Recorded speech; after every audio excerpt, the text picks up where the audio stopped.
Does your kitchen always feel like a disaster zone? No matter how often you clean, the mess just keeps coming back. I get it. The kitchen is known as the heart of the home, which also means that it's the hub for a lot of mess to happen.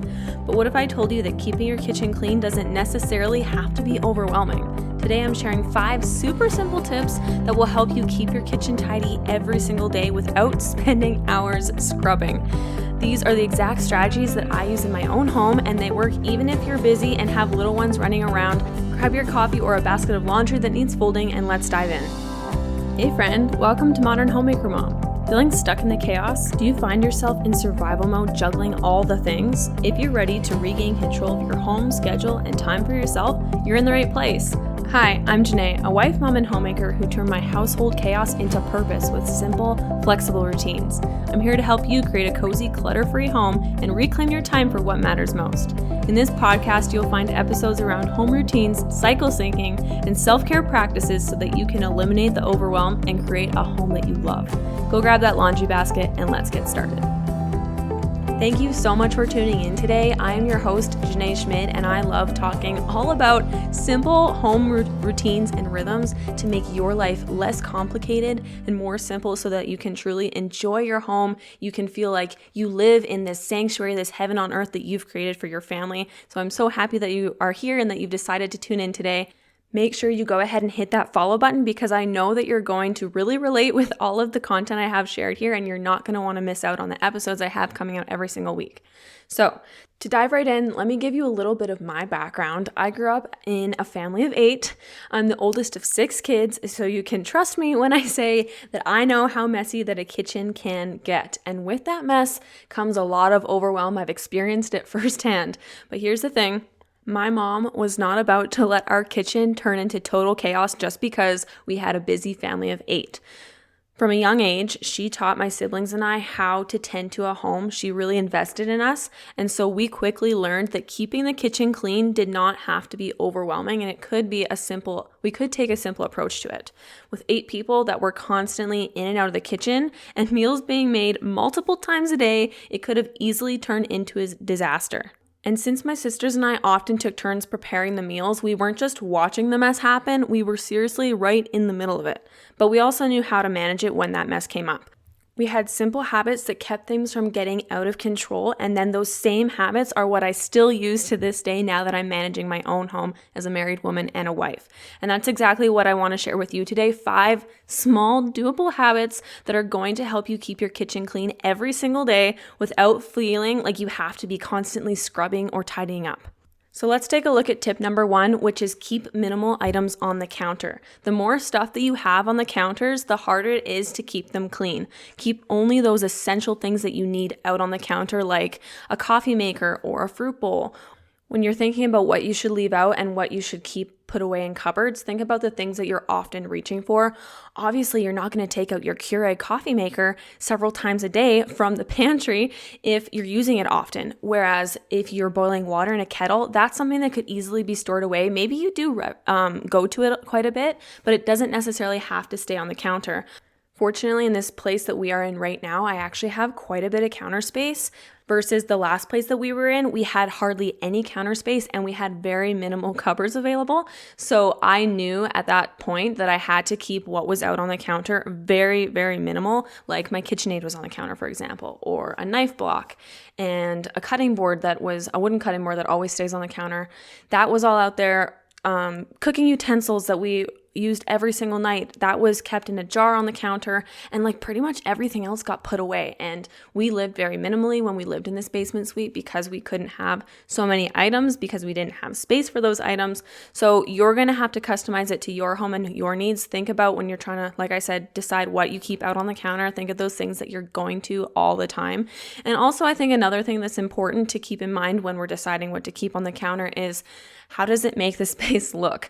I use salt and pepper all the time. Like I use in all of my meal prep, but I do not keep the ugly salt and pepper shaker out on my counter. I keep it in a cupboard. And another reason for that is they're small and they're easy to put away. Is it small and easy to put away in my KitchenAid? It probably weighs 5 pounds. I don't even know, maybe more. That's not super easy to pick up and put away in a cupboard, whereas a salt and pepper shaker is. So just remember, keep in mind, you want to keep it simple. The least amount of stuff you can have on your countertops, the better, because it's less to work around. When you find a home for everything else, your kitchen is going to instantly look tidier. Okay, my second tip is you need to be wiping down your surfaces regularly. Make it a habit to wipe down your counters and the stove right after you use it so that messes don't pile up. I think it's so important to remind ourselves of little attentions often. I've talked about this before. It's something I heard from a woman years and years and years ago. She always said little attentions often, little details often. If we let things pile up and then we try to tackle it all at once, now it's overwhelming. But let's say you made yourself a cup of coffee, you spilled a tiny bit of milk on the counter as you were pouring it into your cup. Wipe that mess up right now. Don't leave it for later, because if you leave it later, there might be multiple spills now that you're having to clean up. And when you come into your kitchen, you're like, oh my goodness, it's so overwhelming. The kitchen's a mess. Whereas if you clean it up right then and there when the mess happened, first of all, it's fresh. The spill just happened, so it's going to wipe up very easily without having to put too much elbow grease into it. And second of all, it only took you 2 seconds because it was such a small task. And I don't know about you, for some reason, I just find wiping down the counters very satisfying. I do it for sure after every single meal, sometimes more depending on how messy the kitchen gets throughout the day. And I just have this all natural spray that I use. I'll spray the counters. Not only is it disinfecting, but it kind of smells nice. And like I said, it's a natural spray, so I don't have to worry about chemicals. And then I just use a dishcloth, rinse it out with warm water, and I wipe it all down. It makes the kitchen, honestly, to me, feel instantly cleaner. Looking at a kitchen counter and seeing crumbs from breakfast on the counter, it just makes me feel like the kitchen counter feels messy. I like my kitchen to feel presentable. And so if I wanted people to come over into my kitchen, I probably wouldn't want a bunch of crumbs to be on the counter. Not saying that it's not allowed or that I'm getting down on you if that does happen, because obviously we have to live in our homes. But for me, I just love the way that wiping down the kitchen counters, wiping down the surfaces in my kitchen makes my kitchen feel so much cleaner and more put together. All right, tip number 3 is keep your sink free of dirty dishes. Dedicate set times to load the dishwasher every single day. I would recommend you're doing it after every single meal. Don't let the dishes pile up all day long and then determine that you're going to go in and fill the dishwasher or wash them all by hand at the end of the day. Because like I said, now this isn't a little detail that you've taken care of throughout the day in little increments. Now it's a big task and it's overwhelming and it's overstimulating, and you're probably going to procrastinate because you know it's a big job. So if you break these down into simpler, more smaller, more manageable tasks, you're more likely to do them because it's not going to take you too long, and it gives you that gratification of a quick achievement. And I feel really sorry for the people that don't have dishwashers. I'm kind of spoiled now. I've had a dishwasher now for the last, 3-4 years. Before that, I grew up without a dishwasher. So when I say that I lived in a family of 8 with 5 younger siblings, I washed. I took turns with my sisters and my mom, and I took turns washing all of those dishes after every single meal 3 times a day by hand. So I feel you, and I know that pain.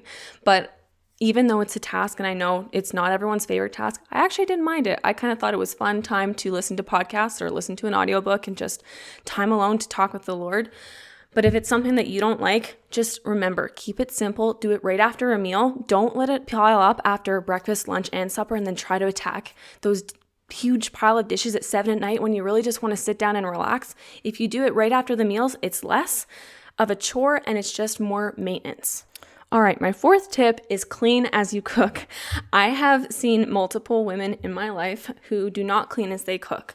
And I've seen women who do clean as they cook. And if you look at the end result of the kitchen, I mean, yes, from start to finish, the meal is being made and it's being presented, and you end up getting to sit down and enjoy that meal and eat it with your family. But then when you're done with that meal, if you didn't clean as you cook and you go back into the kitchen, it's going to make the difference of the kitchen looks like a tornado just came through, or the kitchen, yes, it's a little messy. It needs to be tidied up a bit, but now it's not so overwhelming because I kind of tidied up the messes as they came.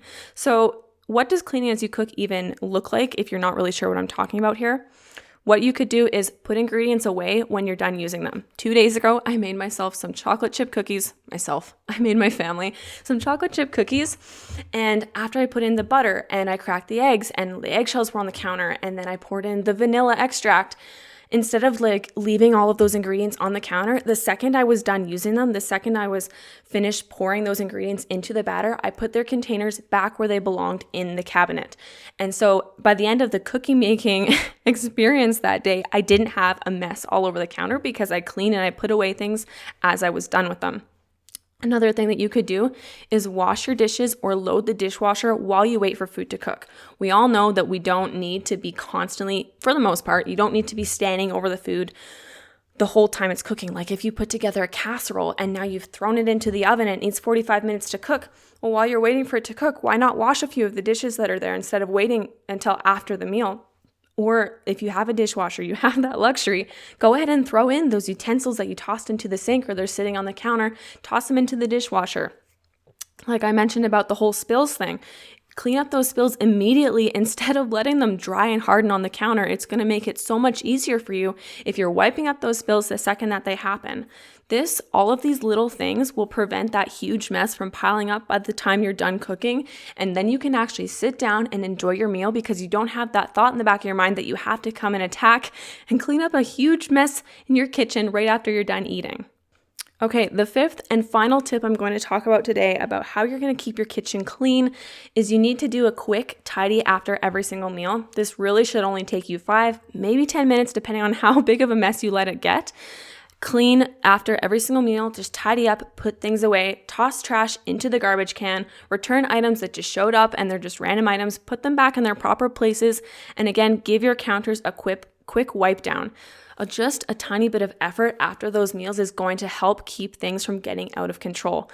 I was actually thinking the other day how people say that when you become a housewife, and that's kind of, so many people think or label housewife as a negative thing, but when you become, let's rephrase that to a homemaker, you feel like you just have to be constantly cleaning up after people, constantly cleaning up after messes in your home all day long if you actually want to achieve that clean home. And I was just thinking about, is that how my life is? And honestly, it kind of is that way, but it's not in a way that it's overwhelming, or it's not like I begrudge it. Like I mentioned here just now, quick tidies. It literally took 5 minutes for me to tidy up after breakfast this morning. And I could have just left that mess and then not felt like I was cleaning all day long. But then when it finally comes time to clean, you just have this huge mess to clean up, and it's going to take actually more time to get your house back the way that you want it to feel clean when you let the mess pile up. So I really do believe, and I'm a firm believer, that those little details often, those little attentions often of coming back, a quick 5-minute tidy, it gives you, like I said, that instant gratification that you clean something up, you achieve something, you put something away. And it just helps with your mindset when you're constantly able to get those little achievements and those little check marks filled in the check boxes of, oh, there was nail clippers on the counter, I need to put that away, or here's a letter that came in the mail, I'm going to throw it in the garbage because we no longer need it, kind of thing. So let's give you a quick recap of those 5 tips we went over, because it may have been a lot. You may have missed something. So if you didn't catch them all, take out your paper and pen and write them down now. The first tip I gave was keep minimal items on the counter. Number 2 was wipe down surfaces regularly. Number 3 was keep your kitchen sink free of dirty dishes. 4 was clean as you cook. And the last one, number 5, was do a quick tidy after meals. 5 to 10 minutes. Shouldn't be a big chore, and it's not going to take you super long. I hope these tips helped you today feel more in control of your kitchen and maybe gave you a plan of action or an idea of what you can do to get ahead and make your kitchen feel more put together and less overwhelming. If you're looking for more cleaning and organization hacks, come hang out with me and all of my members in our free Facebook group where I share practical, no-stress strategies to make your life feel easier. You can join us at bit.ly/home routines in your web browser, or follow the link below in the show notes and it will take you right to that Facebook group where you can apply and join us for free in there and get a whole bunch of more fun practical tips. What I want you to take away from today is just remember that you don't need to deep clean your kitchen every single day. Those small, consistent habits are going to help keep the mess from piling up. Remember, simplicity is key, little details often. I'll see you next time in our episode coming out next week. Before you go, if this podcast has encouraged or helped you in any way, the best way that you can show your support is by subscribing to the show and leaving a written 5-star review. Your words truly make my day and remind me why I love sharing here. You can also snap a screenshot of this episode and share it with a friend or post it to your Instagram stories. Make sure to tag me at Her Stable Home. Thanks so much for listening, friend. I will see you next time.